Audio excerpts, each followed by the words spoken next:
Alright guys, what's going on? Welcome in. So in this one, I wanted to really cover some of the latest news and notes surrounding the New York Jets, right? Today's obviously Sunday, August 4th, and there's a lot of really big things happening this week. Now, before we dive into it, so I'm back down in Florida here, and we have this massive storm right off the coast, but in any case, if you hear rain, that's coming from my end. Actually, check this out. So first things first here, joint practices start this week when Thursday, 10:15 against the Washington Commanders. It's going to be one joint practice. Obviously, both teams would have Friday off, and then the game is Saturday in the afternoon. I believe kickoff is actually 12. So nice change of pace here. I feel like a lot of the Jets preseason games are usually kicking off at like 7:30 on a Friday night. So it's going to be at least to me, it's going to be cool popping on the Jets at noon on a Saturday to watch the first preseason game here against Washington, who made a ton of changes. I mean, you want to talk about new ownership, new general manager, new head coach, bunch of new players. They had the second overall pick in the NFL draft. They selected Jayden Daniels, quarterback from LSU, a guy who I'm really excited to watch this season. But we actually got a report this morning directly, I think it was actually directly from Dan Quinn, saying that Jayden Daniels will be playing against the New York Jets. So, cool opportunity for the Jets defense. But on the flip side, a massive challenge for Jayden Daniels. And look, a lot of the Jets starters aren't going to be playing, I would assume, defensively, right? I'm not expecting to see, Sauce Gardner and CJ Mosley out there, if at all, right? If anything, probably just a drive. But even with that said, Jayden Daniels is going to be going up against a defense that is just so well ran. Under Jeff Ulbrich, I mean, he calls such a great game. Robert Saleh, this system is time tested. And what I love about this Jets defense is that it's not just led by one or two players. We literally have playmakers at every single position on the defensive side of the football, whether you want to talk about starters or backups. We can factor in guys like, some of the younger guys that are turning heads, the Quantez Stigers of the world, Tony Adams, his second season as a starting safety for the Jets. Eric Watts, Will McDonald, right? We have we have Zach Barnes at the linebacker position. Chaz Surratt, he always makes plays in preseason. There's a lot of players. JBC at corner. Isaiah Oliver now at safety. There's so many players on this Jets defense that they just can be fired up, right? So thinking about preseason, this is the opportunity for these players to shine. And again, going up against Washington in that week 1 preseason home opener here, I mean, how can you not be excited? How can you not be excited? Like, if you're a defensive, specifically if you're a guy like Stigers or McGregor or Watts, right, a late round draft pick or an undrafted free agent, and you have the opportunity to tee off on the second overall pick, really go out there and make a statement. A team that had a bunch of draft picks this season, it's I mean, there's going to be extra eyes on this football game. A lot of people are excited about Washington and, their direction under Dan Quinn and everything. So, big opportunity here. Big opportunity. I cannot wait for it. Now, as far as the injuries go, Michael Carter still out right now. It doesn't sound too serious the way Saleh talks about it. It sounds minor, but still up to this point, he's still injured.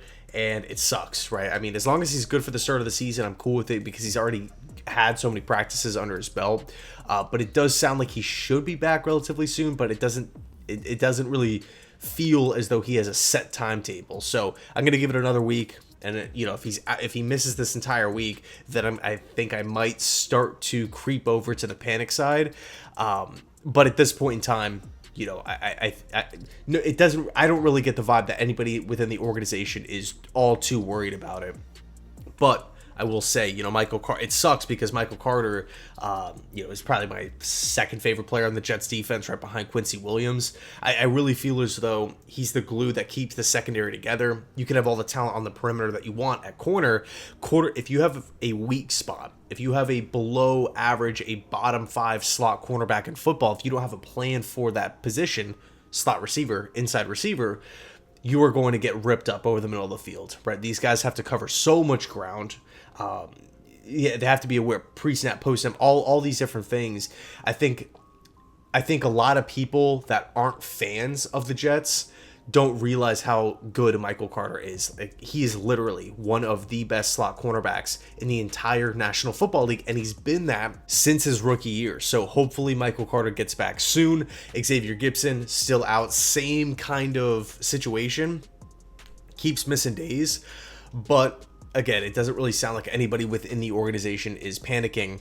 And also, another kind of factor here, the Jets brought in Jarvis Landry for a workout, somebody who has been a inside slot wide receiver, and the Jets opted to sign Isaiah Winstead, who's an outside perimeter guy, 6'4", I believe 6'4", over 200 pounds. So, I think if the Jets were truly worried, they would be really trying to bring in a significant slot wide receiver to either back up Malachi Corley or to battle him. But at this point in time, everything sounds pretty good as far as these guys not missing tons of time here. Mike Williams also still hurt, which is pretty unfortunate because the weeks are ticking here for Mike. The status of the start of training camp was obviously up in the air, and he hasn't been practicing. He is out there running around. We did get that positive update from Samini, I want to say a week and a half ago, basically saying that he was, at a steady clip. He was recovering at he's progressing at a faster rate, which is always positive. But hopefully he can get at the very least, a week of training camp practices under his belt before San Francisco week 1. But aside from those three guys, we have some great injury news. AVT is back. Morgan Moses is back. Tyron Smith has had some veteran rest days. Not an issue in the slightest. These are planned. Everybody's prepared for these veteran rest days. So in other words, the Jets starting 5 offensive line is fully intact. Let's freaking go, because we're not even at the first preseason game, right? So to have a fully healthy starting 5 at this point in training camp, that's pretty sweet. I think it's going to be massive for the running game. I think it's going to be massive for Aaron Rodgers. The big talking point or concern here has been Joe Tippmann's snaps.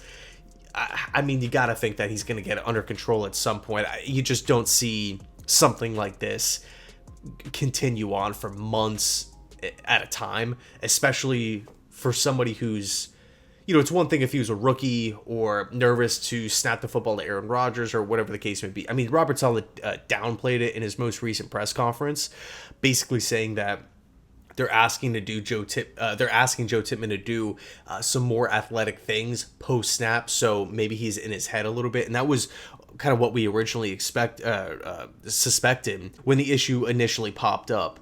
So we'll see how that situation plays out. Yeah, I think at the end of the day, the Jets will be fine at the center position, whether it's Joe Tippmann or if the organization ends up just completely shifting and saying, hey, you know what? Maybe he's not good enough to be a starter because this issue is not being handled. We can go out and sign a Connor McGovern. It's truly not the end of the world. I know one snap can ruin an entire game. But again, I have confidence in Joe Tippmann. He's done this before. Wisconsin, top draft pick in the second round, and obviously had a lot of experience last season for the Jets. So I do really feel as though at some point it's going to click. Now, as far as the Haason Reddick situation goes, no update, right? So pretty annoying stuff here.